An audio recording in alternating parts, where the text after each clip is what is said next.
Yesterday, because that brings you those stories that made headlines within this week. And without further ado, let's get straight into the bulletin. Now, President Yoweri Kaguta Museveni this week said that in a very short period of time, Africa will be far in terms of development if countries link through the market and add value to their products. Museveni made the remarks while meeting a delegation of born-again Christian leaders in Uganda and outside countries at State House in Entebbe. President Yoweri Kaguta Museveni explained to his guests that the reason why African countries are still lagging behind is due to loss of value for their products, as these details share with us. So therefore, when I had yesterday the people who were here, I said, let me talk to these people so that we can see how we can work together to strengthen the black people.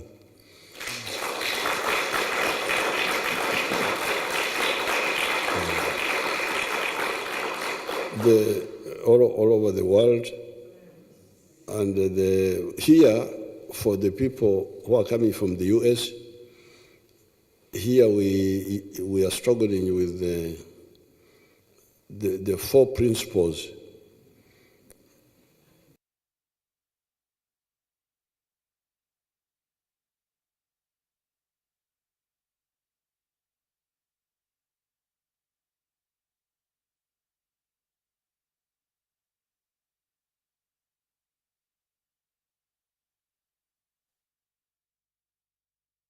Army LRA and their families were repatriated from Central African Republic this Thursday, and according to the Defense Deputy Spokesperson, Colonel Deo Akiki, the government, through the Ministry of Defense and Veteran Affairs, is grateful to all parties involved in these final stages of bringing an end to the LRA insurgents. Since 2006, when LRA fighters could not stand the pressure of the UPDF in northern Uganda and some parts of southern Sudan, they moved further through the jungles of DRC. You remember Operation Lightning Thunder. We hit them from DRC, and they moved further into areas in Central African Republic. We followed them in areas of Obo and so on and so forth until they got lost into the community, but later on, through United Nations, through other agencies, and through the government of Central African Republic, they were able to gather themselves into a place called Imboki. Today and tomorrow, we are yet receiving the final batch of LRA ex-combatants, the women and children. We are having one batch coming in today, and tomorrow we're having another batch, which will make a total of 67 personnel coming. And we shall have a reception at the Entebbe airport and have a function there to officially communicate to the world and to Uganda that this repatriation exercise has ended, so that we move on to other levels of rehabilitation, reintegration, and resettlement into the community. And this will mark the end of the LRA conflict, because unless you go through that DRR program, you cannot say that the conflict has fully ended. So we are to the tail end of ending the LRA insurgency. The Minister of State for TESO Affairs, Dr. Kenneth Ongalo Obote, is in tears after being duped into buying counterfeit maize seeds for his farm. Ongalo this week directed concerned authorities to take action against the culprits to protect PDM beneficiaries who may fall in a similar trap after venturing into farming. Details in this report. The Minister of State for TESO Affairs, Dr. Kenneth Ongalo Obote, is counting losses after buying fake maize seeds. I wish I had come with my samples of the packets. The original DK777 has a sticker which can peel off. After packaging, sealing, they put the sticker. The fake DK777 has a sticker which is photocopied into the Kavera. It is part of the Kavera. That is the easiest way to tell. Ongalo now wants the police to impound such seeds being sold on the black market to protect PDM beneficiaries. And I want to ask you, Bwana DPC, if you get those seeds, you confiscate them. Just confiscate them, because those are the people who are bringing us backwards. I personally, when I come next Thursday, I will have time and I'll take you to my garden. I want you to see what I have. Now, if that was PDM money, I would be probably running, because I am not going to get any maize from it. They are already flowering when they are this tall. I am losing everything just from these fake seeds.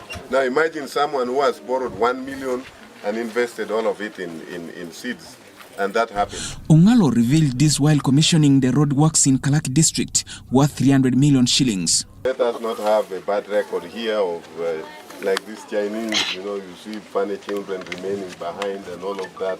These are my people, these are my voters. When they are well educated, I benefit from leading an educated population. Yeah. Let's not use this money to spoil these children. The Minister of State Affairs was hailed for its timely intervention. I have been longing, and it has been my prayers that this road be worked on, because the road is very bad. It has lots of potholes and it makes it difficult to access the hospital in time in case there is an emergency or any attack. And also it made business very tricky for us, like someone has his goods that he won't transport to the market. It makes it very difficult. The motorcycles, the trucks cannot easily move. The 7-kilometer road stretches from Bululu to Leo in Kalaki District. Joseph Oko, UBC. In more news from the week, a 6-man team of walkers embarked on a 700-kilometer trek from the Uganda-South Sudan border of Elegu to Kampala with the sole aim of creating awareness on the importance of conserving River Nile. The team was flagged off by the Amuru Residence District Commissioner, Odongo Latele, who appealed to communities to join the campaign. Details in this report. The 700-kilometer Nile Basin Development Forum walk has been flagged off from Elegu border post, where the Nile exits Uganda to South Sudan, Sudan and Egypt. Thank you. On behalf of all the walkers, lead the walk safely. The trek will snake through 13 districts that are crossed by the Nile in Uganda. Amur Resident District Commissioner Odong Latele appeals to communities along the route to offer moral support to the walkers. Just because you cannot walk with us does not show you are not with us to protect the Nile and the environment. This walking we are doing today and the time ahead is to create awareness about the Nile and the environment so that we can restore our environment to where it was before. And my only humble appeal is please support the team walking. He in particular started off the trek as a morale booster for the first 3 kilometers. Tunasonga vitani, upigane ya uhuru. Afande ni jese, jeshi ya wananchi. Tutasonga vitani, upigane hao.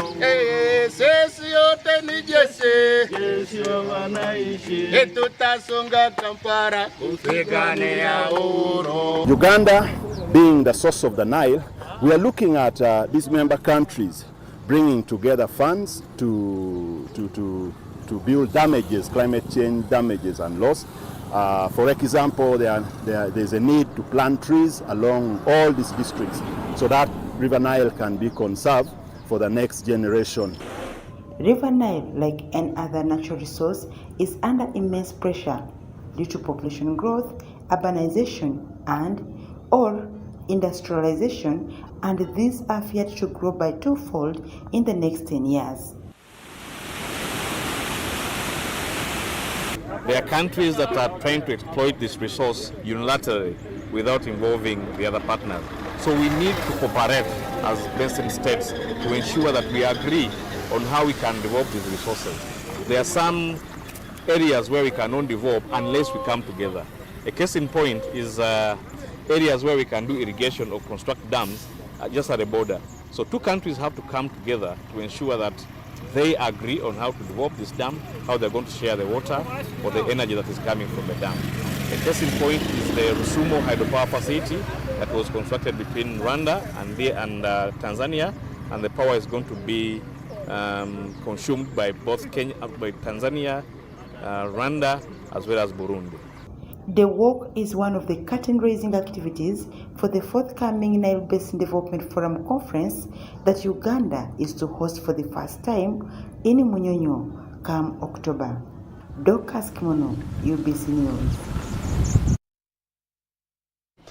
United Nations Women, in conjunction with Stanbic Bank, is giving financial support to women in business, mostly refugees, in an effort to bridge the gender disparity.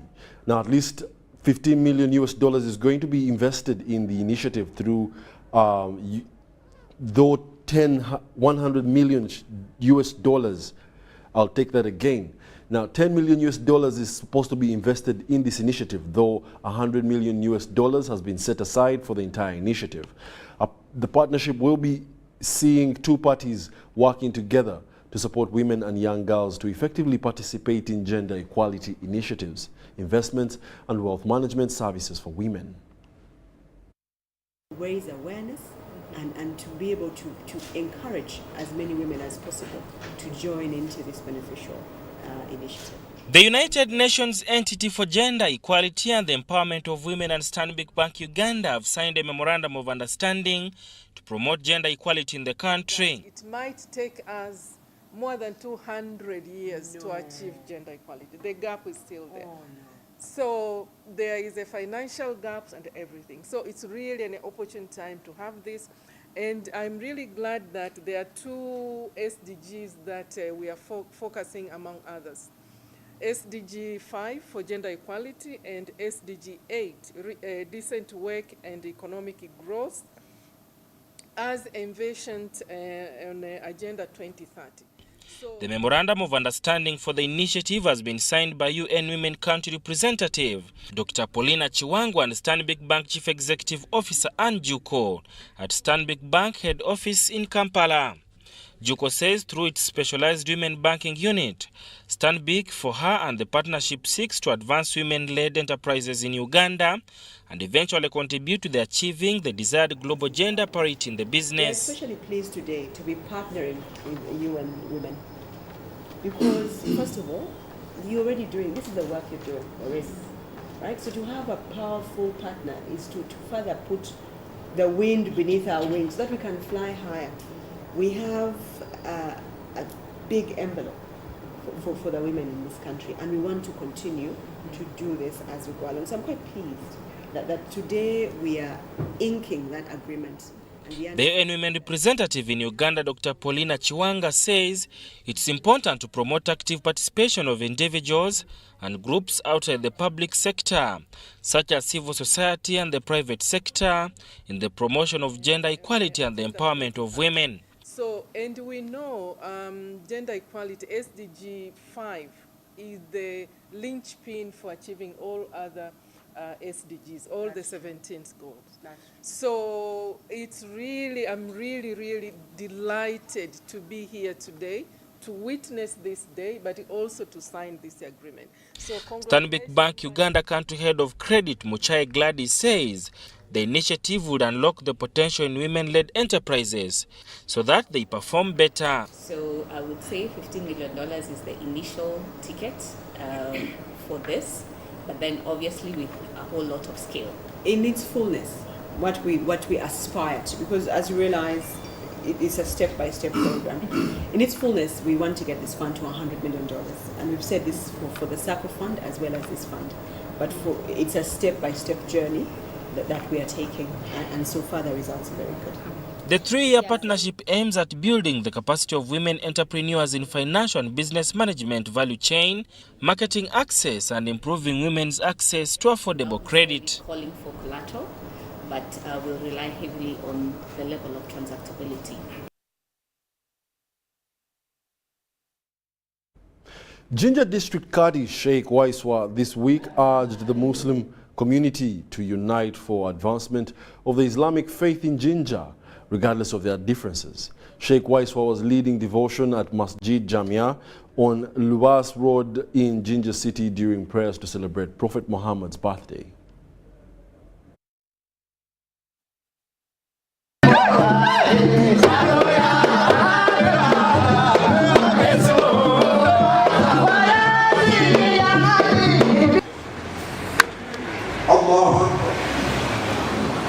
The district Qadi Jinja Sheikh Waiswa has echoed the importance of unity and consolidation of Islamic religion among area communities. He was leading Islamic prayers in honor of Prophet Muhammad's birthday at Masjid Jamia on Lubas Road in Jinja City.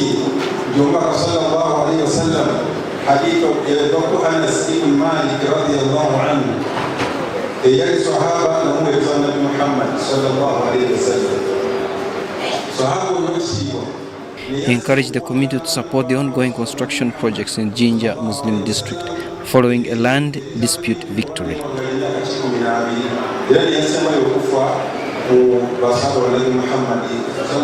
He explained that Muhammad's birthday is significant in the Islamic faith and honoring it is a clear indicator of one's true devotion to Islam. The leader of the Maulidi celebration in Jinja, Muhammad Faizo, pointed out that some individuals are using social media platforms to undermine the Islamic faith and are opposed to Maulidi celebrations.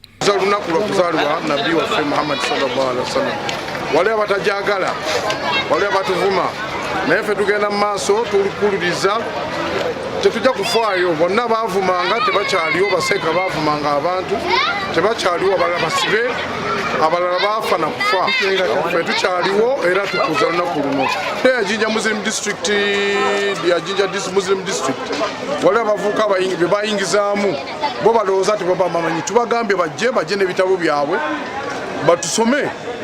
The event commenced with a procession through the central business district in Jinja City, featuring participants of all ages.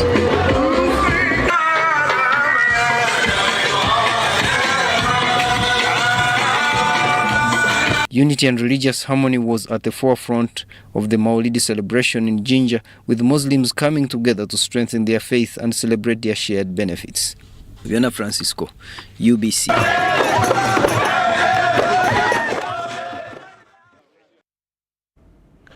The High Court Civil Division this week granted former NSSF Managing Director Richard Byarugaba permission to amend his application by adding Patrick Ayota as a respondent in the case.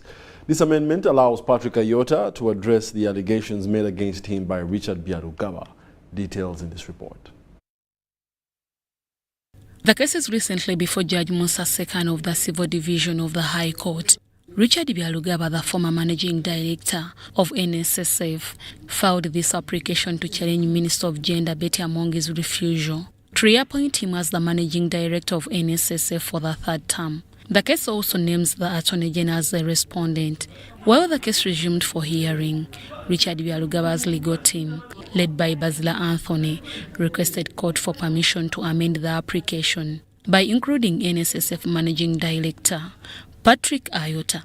Lawyers from the Attorney General's chambers objected, citing that this will infringe on Patrick Ayota's rights, who had not yet been heard by this court. However, Judge Musa Sekana overruled the Attorney General's objection, granting permission to add Patrick Ayota to the case. This court, in the interest of justice, directs that applicant can make the necessary amendments and accordingly add Mr. Patrick Ayota, who is likely to be affected by the decision of the court. The applicant shall file an amended application by 28 September. Respondent and the new party shall file their response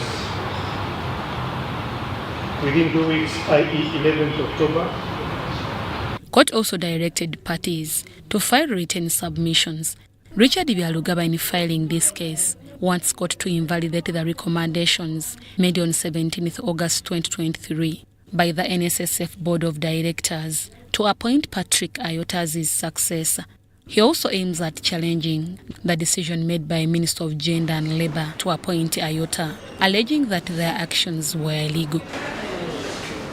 Richard Byarugaba's troubles started following a report from the IGG's office regarding the mismanagement of NSSF funds during his tenure, along with his former Director of Finance, Stephen Mwanje. The IGG's office ordered the two to refund over 5 billion Ugandan shillings, which resulted from losses during their time in office. Byarugaba vowed to challenge the report, claiming it was unfair. These issues, among others, led Minister Betty Amongi not to reappoint Richard Byarugaba for the third term. As the managing director of NSSF, pending his intention to challenge the IGG's report, court has set 12th October 2023 for the next mention of the case. Deborah Namamonde, UBC News. And residents of TWA Village in Busol District this week disrupted placing of a telecommunication mast in their area. The residents believe that this mast will cause miscarriages and cancer, as Saddam Mobale reports. Drama ensued in TWA Village, Masikiti Zone, Kasangati Town Council, Busol District, as residents staged a protest against the erection of a telecommunication mast in their community. The objections are primarily based on health and environmental concerns. People are complaining. They don't listen. They end up bringing police. They bring security. This is not a matter for police.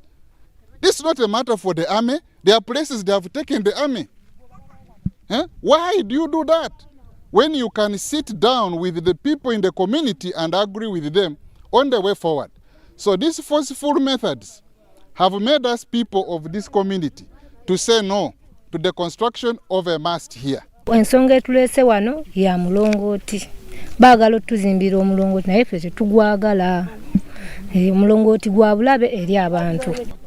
So my plea is, we don't want a mast here because it is going to be surrounded by residentials, houses, children, schools. A school is here.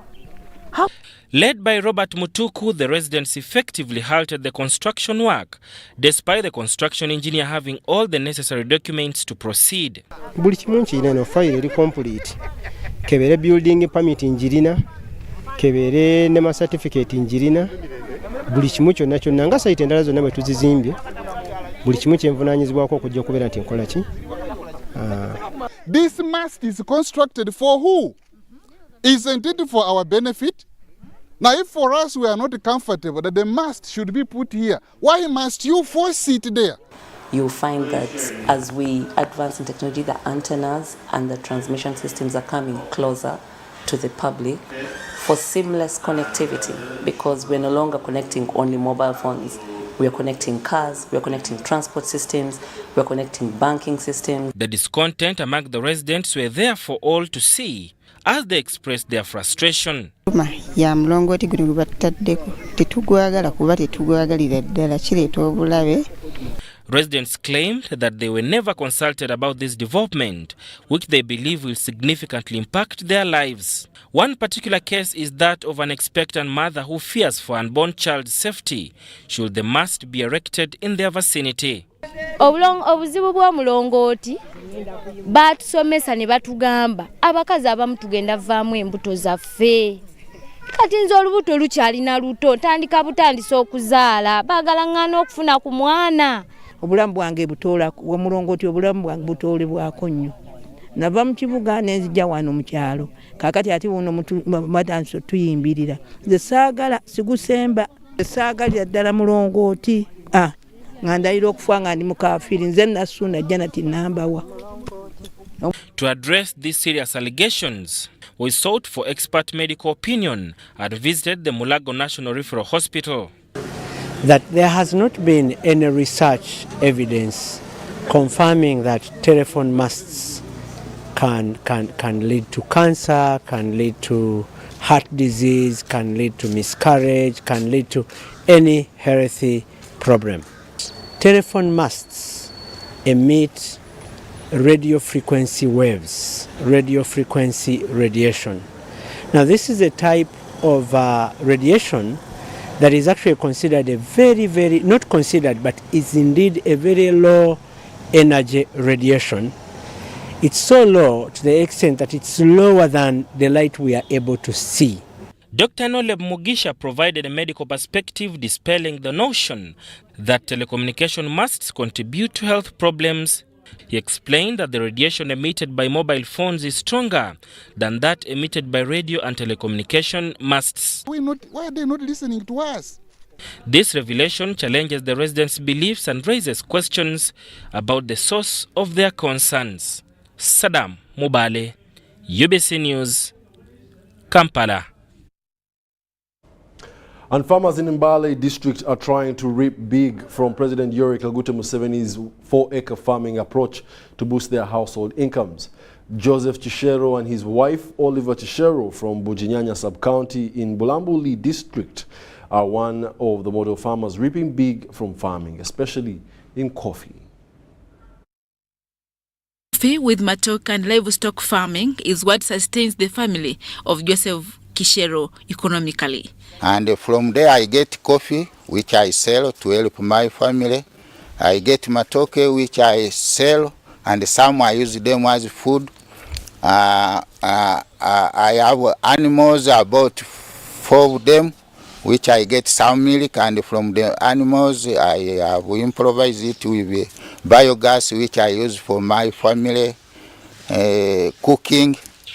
And the waste of the cow dung is put in a coffee garden, which increases the fertilizer of the land. So I have been farming here, and I have been able to educate all my children. They are about 7. Actually, the last one is at the university now, Sadia. Joseph Chishero advises other farmers to optimize even the small plots of land to improve on their household incomes. Don't wait until you get large land, because here on Elgon zone we have small pieces of land. You start with those. Even 50 trees of coffee can help you, so long as it is well spaced. But even the 10 matoke which you plant, if they are well spaced, you get the best from the well-spaced matoke, so that you can have the best income. Joseph Chishero and his wife Oliver Chishero have heed to the president's call of embracing value addition by selling green coffee beans that fetch them more money, since 1 kilo is between 20 to 25,000 Uganda shillings. Our coffee has been paying us well. Last year we got about 32 million. Joseph's wife Oliver Chishero teaches other farmers about best farming practices and has also formed women savings groups. So they come here, we share knowledge, we train one another how we can manage our little coffee, and we get more yield through management. So we train, sometimes we can call the extension workers. Last year we called the UCD extension worker and the narrow extension worker. They were here training us how we can do the good agricultural practices to get more yield. However, banana wilt disease is one of the challenges Chishero is facing on his farm. The disease causes premature ripening of fruits. Agricultural scientists in Uganda have finalized the research on genetically engineered bananas, but farmers cannot access them because there is no regulatory framework. Furthermore, residents of Butaleja district and the surrounding areas of Bukedi sub-region will have no health ordeals to narrate upon successful renovation of Busol Hospital. The 28 billion undertaking, which commenced in October 2022, is projected to be ready by April 2024.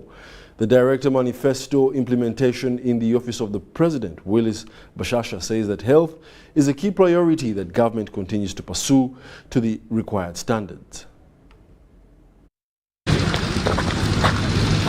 This is a guided tour of Busol Hospital in Butaleja District, a facility currently under renovation.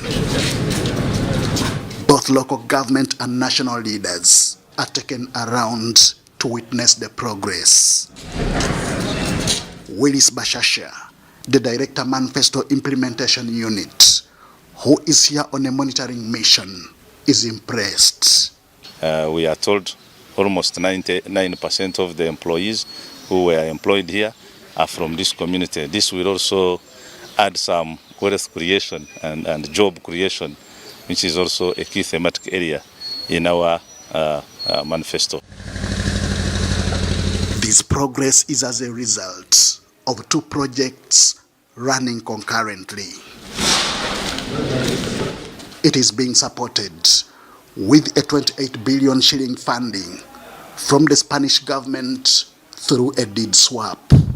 David Okanya is the medical superintendent. The works involves a new casualty ward, a new attendant kitchen, and laundry, but we also have refurbishment of the old OPD, the T block where there are wards and theatre, and the administration block. This is not all. About 74 housing units are equally under renovation.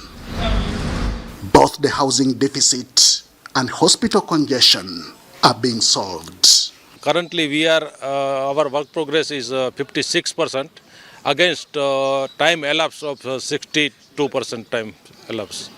Our target to finish completed the project within a time period. That means we are handing over all the project in April 2024. We believe that at the end of this refurbishment and equipping, the quality of care offered to the people of Butaleja and Uganda in general shall improve. The facility, a 100-bed capacity, has impressed local and national leaders. When you look at the quality of works, being exhibited here, you can really see that government of Uganda is having Butaleja at heart. And we believe this is going to cause a positive impact in this community. Right now we are saying Museveni oye, Museveni tova kuomein, Museveni asigaleo. This is just in line with the priorities of the NRM manifesto of 2021 to 2026, whose progress monitoring is on course. This is one of the oldest hospitals in this country, and as you are aware, the manifesto has been trying to put health as one of the center interventions. The NRM manifesto became effective in May 2021 when the president took oath. Henry Okrut, UBC. Uganda Muslim Teachers Association this Saturday convened at Kololo High School in Kampala and in preparation of a joint evaluation of the recently concluded primary and secondary mock exams performance by member schools. 186 secondary school, 186 secondary schools and 300 primary schools participated in this year's Muslim Teachers Association mock exams.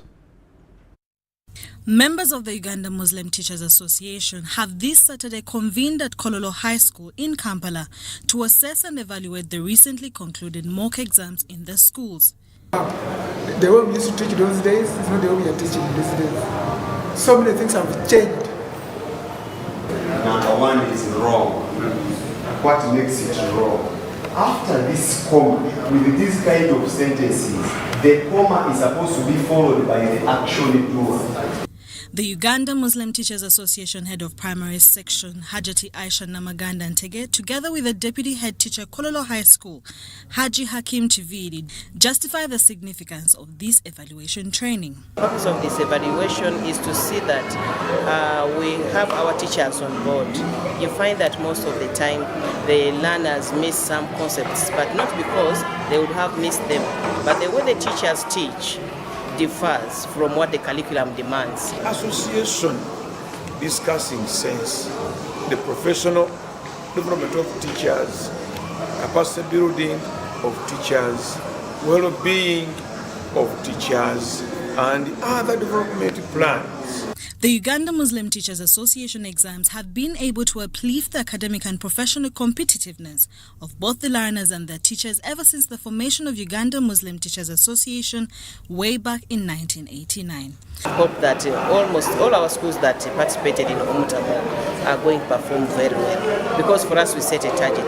But sincerely speaking, they are well set, they are well monitored, they are well assessed, and our learners have seen a lot of good things, including the parents. Over 800 Muslim primary and secondary teachers subscribe to the UMTA membership countrywide.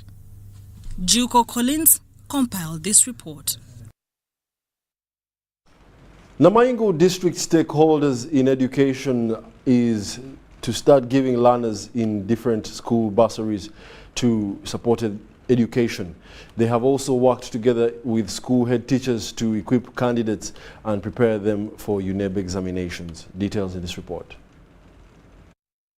Namiro District stakeholders, together with district technocrats, have embarked on a number of strategies to improve performance of their learners. An economist and a statistician working with planning department of Namiro, Ouma James Peter, has hired senior examiners to assist candidates on question approach. Be exposed to UNEB standards of requirement of attempting questions, and this could only be achieved when we bring in examiners from within and from outside Namiro to guide our learners on what to do.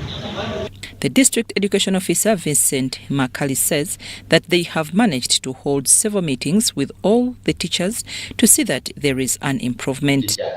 So when teachers don't represent and learners don't represent, and they complete the syllabus, definitely the pupils are likely to improve. Then also we want the parents to have the provision of plastic materials to these learners. If they have a lot of plastic materials, then they are likely also to improve. Othieno Peter, a head teacher at Dede SS, urged the leaders in the district of Namiro to stop mixing politics and education. And the stakeholders in schools to put politics aside and ensure a Ugandan attains education at all costs without any kind of sectarianism, segregation or whatsoever. But let's put the academics for the young people first. Mboga Amuza, administrator of one of the social platforms called the New Furniture of Namiro, says they are to get bursaries for learners like at Angel School in Namuganga and many other schools.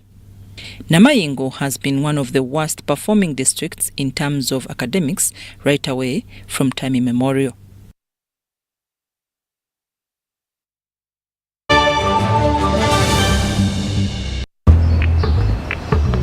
Water, please. Can I pay with Momo? No. Ha. Hey, can I pay with Momo? Ha. Here's our merchant code. Oh, very good. 7 mega? 20. Can I pay with Momo? Unfortunately, no. Ha. Baby, let's go.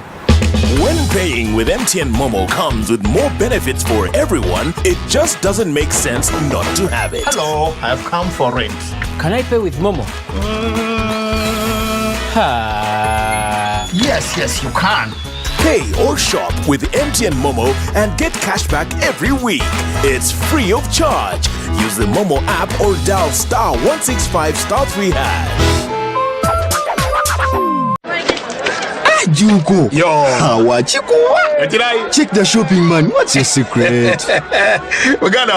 Haven't you heard of the Parish Development Model PDM? Yes, I did, but I thought it was just a talk. No, it is real. I and a few friends together formed a circle, accessed money from the PDM, invested in a poultry project, and now things are moving. Juko. I thought I was one of your friends. You are. But you left me behind. I didn't leave you in poverty. What you do? You are. But you left me behind. I didn't leave you in poverty. What you do? Uncle, you should see London. Oh, my boy. This has been 5 years. You should see Uganda. Yes.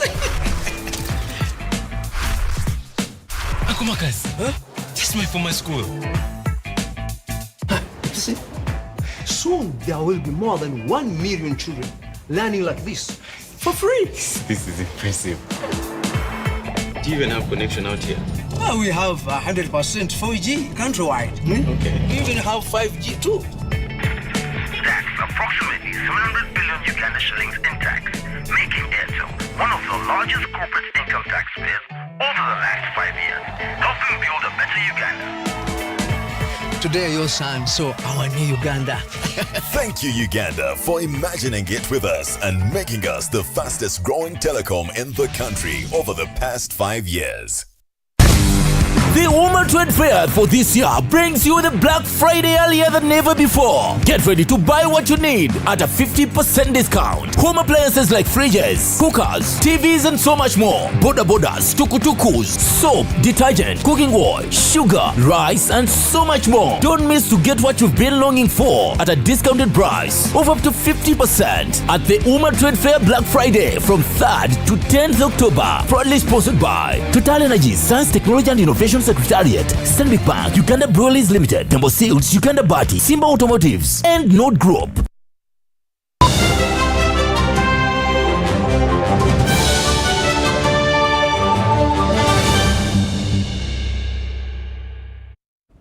Welcome back. You're still watching the weekly roundup edition of the UBC Lunchtime News.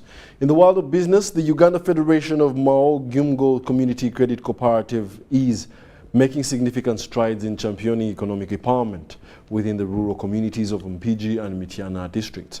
The initiative's outstanding performance is paving the way for a sustainable and digitized Siamo Gumgo's model in Uganda. With funding from the Mao Gumgo's Community Korean Federation of Community Credit Cooperatives, Uganda Federation of Mao Gumgo Community Credit Cooperatives, delegates have unanimously passed several resolutions aimed at further strengthening the cooperative's impact. These resolutions include the permanent registration of Uganda Federation of Mao Gumgo Community Credit Cooperatives, the construction of a headquarters using a Korean Federation of Credit Cooperatives grant, and the organization of leadership training programs, among other initiatives. These resolutions are slated for implementation in the upcoming financial year 2023-2024. I would appeal to members who have not yet, to the family members who have not yet become members to FCC, to work hard to fulfill the requirements required for registering to be a member to FCC, because through FCC we can have a common voice as members. Andrew Chepa, Chief Executive Officer of Uganda Federation of Mao Gumgo Community Credit Cooperatives, expressed his optimism regarding the short-term achievements of Uganda Federation of Mao Gumgo Community Credit Cooperatives accomplished. Notable milestones include a substantial increase in membership and successful digitalization of Mao Gumgos, resulting in savings of over 1.2 billion shillings, marking a significant achievement for the Ugandan Federation of Community Credit Cooperatives. Achievements that we have achieved mean that our sector is growing. It means that members have learned the financial discipline. People are saving more. People are learning to take loans and repay back. It also means that people are cooperators. Minister of Trade, Industry and Cooperatives representative Tony Chibalama, in a recent an independent audit report, lauded Uganda Federation of Mao Gumgo Community Credit Cooperatives professional record-keeping practices and encouraged members to uphold the company's impeccable image. I will encourage members to buy more shares, and so that they can fully take up the ownership of this cooperative. And to the leaders, I want you to keep our members trained all the time. Training is a key pillar in cooperative growth. Field Manager Soyung Choyol shared insights into the strengthening capacity for youth agro-business development in Uganda program. Under this initiative, the youth within Uganda Federation of Mao Gumgo's Community Credit Cooperatives will receive empowerment to enhance the production of agro-based enterprises, contributing to economic growth and sustainability. Number 2 is training them in agriculture, entrepreneurship, and finance. And number 3 is giving out the loan for those who are prepared already for the their own enterprises. The Uganda Federation of Mao Gumgo's Community Credit Cooperatives as the apex body of Maugumgos in Uganda is strategizing for increased business, focusing on institutional growth, sustainability, and enhancing membership benefits. This commitment reinforces Uganda Federation of Maugumgos Community Credit Cooperatives' role as a game changer, leading the transformation of rural community economic empowerment in Uganda. Sudat Kaye and Robert Waita, UBC News. Now, despite numerous setbacks, Ugandan cooperatives are steadily regarding or gaining momentum to becoming amongst the key contributors to Uganda's economic growth. Pertinent issues were discussed at two concurrent events, one focusing on the revival of the Cooperative Bank and the other focusing on the Uganda Cooperative Alliance's performance for the financial year ended June 2023. The Alliance has held its 55th annual general meeting, recording growth in their financial statements for the fiscal year ended June 30th, 2023, compared to the previous fiscal year. The cooperative movement should be the dominant sector in the private sector. At one time it was. And it behooves UCA to raise the status of this cooperative movement to take a lion's share in the private sector.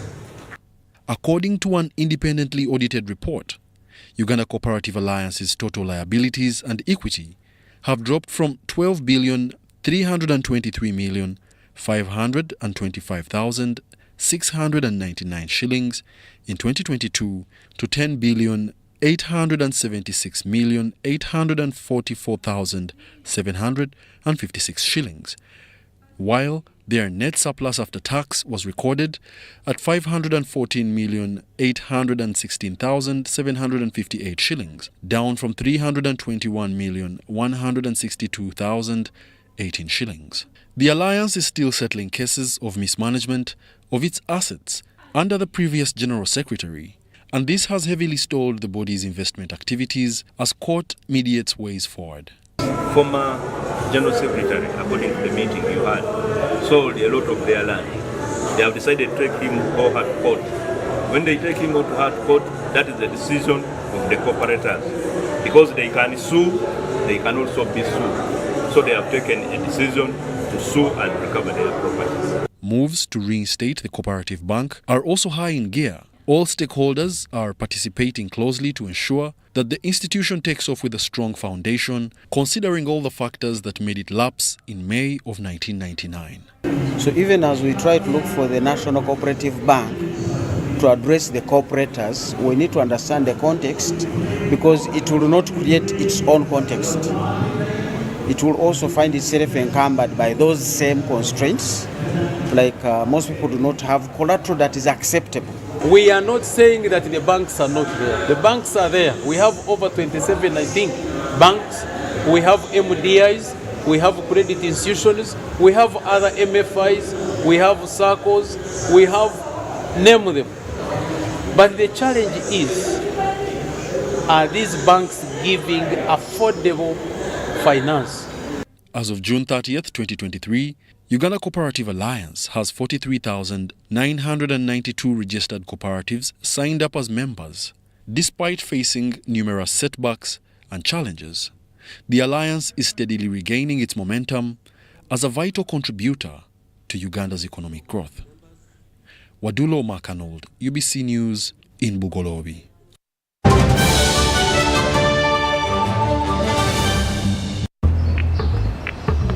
Water, please. Can I pay with Momo? No. Ha. Hey, can I pay with Momo? Ha. Here's our merchant code. Oh, very good. 7 mega? 20. Can I pay with Momo? Unfortunately, no. Ha. Baby, let's go. When paying with MTN Momo comes with more benefits for everyone, it just doesn't make sense not to have it. Hello, I've come for rent. Can I pay with Momo? Yes, you can. Pay or shop with MTN Momo and get cashback every week. It's free of charge. Use the Momo app or dial *165 *3#.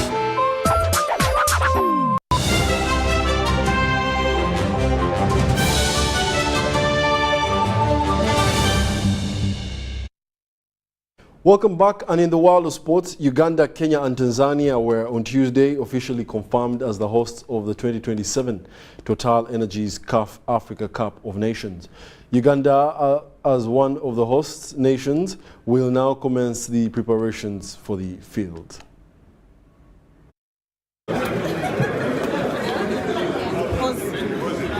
The approval of the Pamoja Bid 2027 brought a lot of excitement among the East African community, with natives looking forward to hosting the biggest event in African history. So now that the bid is approved, what next for Uganda? First of all, the government must play its part. Parliament must do their part in ensuring that we get the resources we need. Secondly, as a federation, we must sportingly do our part.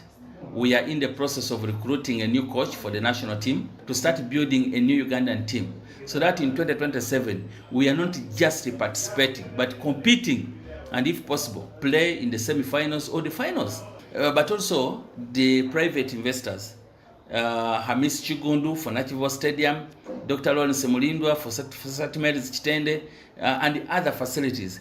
We want to appreciate them, but they should also perfect the game now, better some areas where CAF made comments that you have to improve here and there. They must improve them. So the private investors we have spoken to are saying a stadium can be constructed and completed in a period of 17 months. So even Hoima can be ready, even Achibwa can be ready. So there are no excuses so long as we have the government commitment. For everything we do, we must be attracting AFCON to come here, because it can be cancelled. It can be cancelled. So everybody must be on the board. Mulindwa also shares that the Pamoja project will entail